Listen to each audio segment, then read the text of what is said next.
Welcome home to the Macabre Motel. Room 210 has been prepared and is waiting for you. Please step inside and we'll pull out the guest registry to see what our last guest left for us to check out. Please, right this way.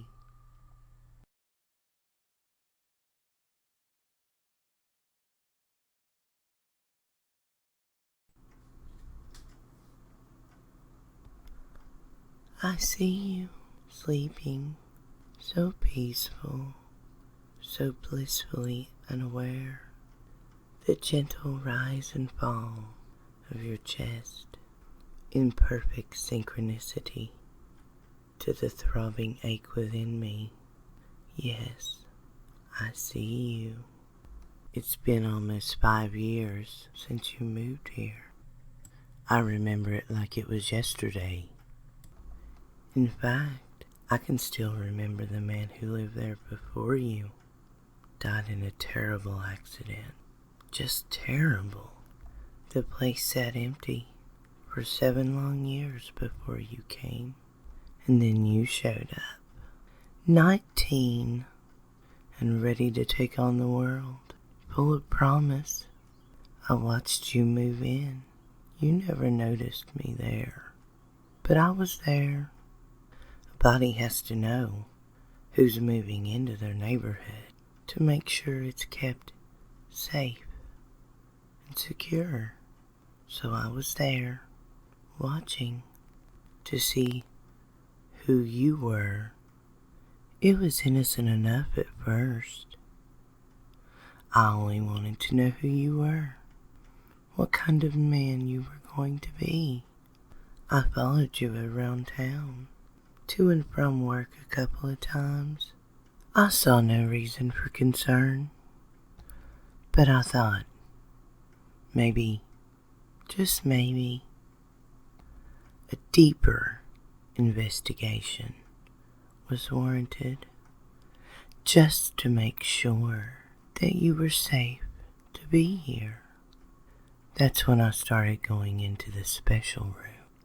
I can see so much more from there. It was still innocent enough. I only watched the living room. I watched you come home from work. I watched as you laid your keys down on the counter and headed to the bedroom. I stayed there, though, the darkened living room, and waited. You came back in socks and an old pair of jeans. I watched you head into the kitchen and pull leftovers from the fridge as you waited for them to reheat in the microwave. You poured something to drink from a pitcher I could see, with no shirt to block my view. I must admit, I became enthralled by your movements. You were facing away from me. I studied the lines of your shoulders. Your every movement intrigued me, pulled me in further and further. I lost myself to you as you turned around to lean against the counter and look down into the amber-colored liquid as you swirled it in the glass.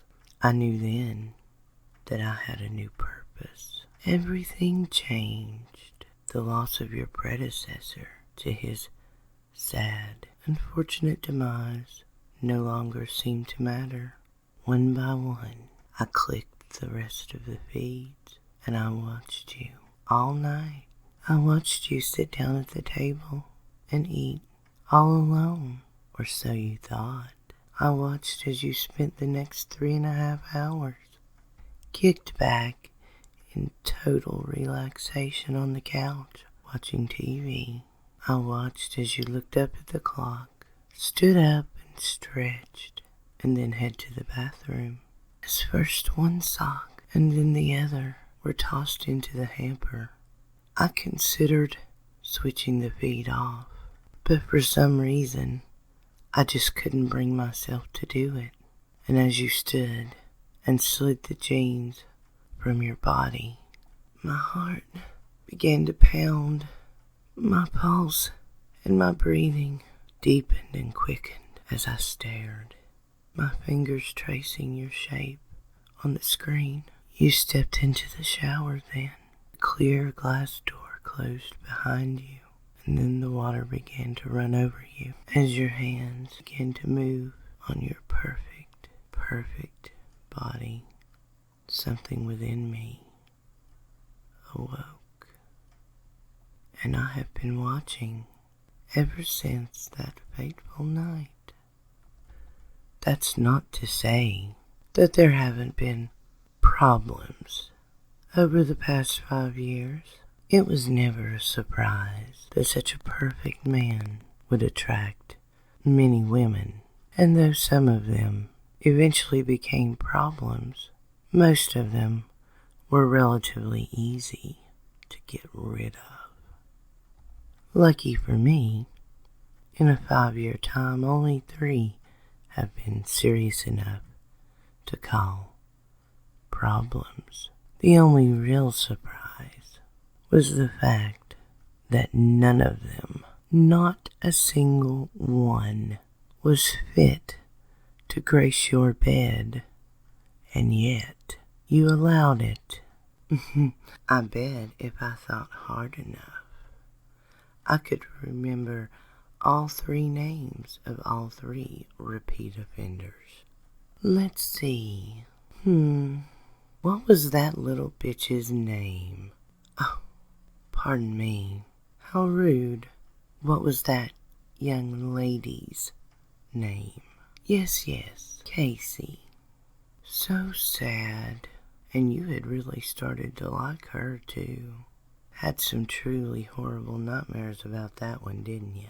It is kind of strange how she managed to fall across a railing that high. It was so tragic that you had to see her all splattered at the bottom of that overlook. I took no pleasure in your pain at her loss, but she really was unworthy of you. You had to know that. And then there was Nicole. You went out with her a total of 17 times. And on all 17 occasions, you brought her back to your place. And I sat quietly and watched it all. I saw what you did. I saw what you let her do to you. And inwardly, I raged. I could not understand why you would allow her to touch you. Why you could not see what she was. You know, sometimes I wonder what happened to her. Where she went. I bet you wonder that too. It's not every day someone so close to you just disappears. Too bad the authorities never found her. I guess we'll never know. As angry as watching these unworthy, useless women with you made me, I did feel pity for you when you mourned their loss. Sometimes I would leave my special room and get closer to you. Sometimes I was that bump in the night. Sometimes that sound, heavy breathing near your ear in the darkness was really there. It took a lot to not just reach out and touch you, to comfort you after those horrible dreams. But then you brought home Katie. I immediately knew she was going to be more than a problem. In point of fact, she's the very reason that you're listening to this recording right now. And I'm sure that along with the fear that you're probably feeling, there are a lot of questions going through that beautiful head of yours. First of all, you're wondering, what do I do? Well, I'll tell you, you do nothing because it's already too late. There's nothing you can do now. things have already been set into motion. You may be tempted to call the police. Well, I took care of that while you were at work today. There's no lines connected, no phone line, no internet. You're completely cut off. All cell signal is being blocked. You can find all kinds of nifty contraptions on the web to solve all kinds of problems, such as the ones you're encountering right now. Any second now, you're going to feel a little prick on the back of your neck. It's handy to have a sister who's a nurse in a mental hospital. They have so many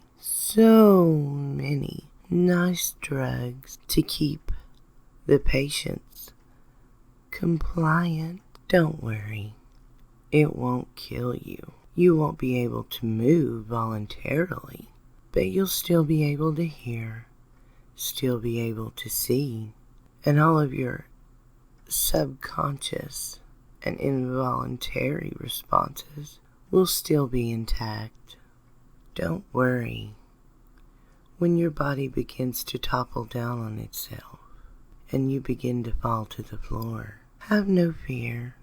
You won't hurt yourself in the fall, 'cause I've been right behind you the whole time as you listened, waiting. I'll catch you. I won't lie and tell you that this is going to be painless. No, there will be pain. There will be a lot of pain. But that comes later. First there will be pleasure. I can't let you die without first experiencing what it's like to be with someone truly worthy of you first. More than likely, you're already on the floor now, looking up into the eyes that have been watching you so very long. I may even have the clothes cut from your body by now already. I'm going to touch every part of you, and I'm going to make it mine, as it has been for the past 5 years. That pleasure that you're probably feeling right now will be your only consolation, however. For you see, we've had 5 good years together. Me watching you from afar, drawing close to you ever so often. You blissfully unaware, but that time is through. You've begun to make really poor decisions. And I have grown tired of merely watching you from afar. You have misused your glorious, beautiful, manly body. And now, sadly, there must be pain. For you see, I have been watching you. I see you. I have been your guardian. I have been your protector. And now I will be the instrument of your punishment.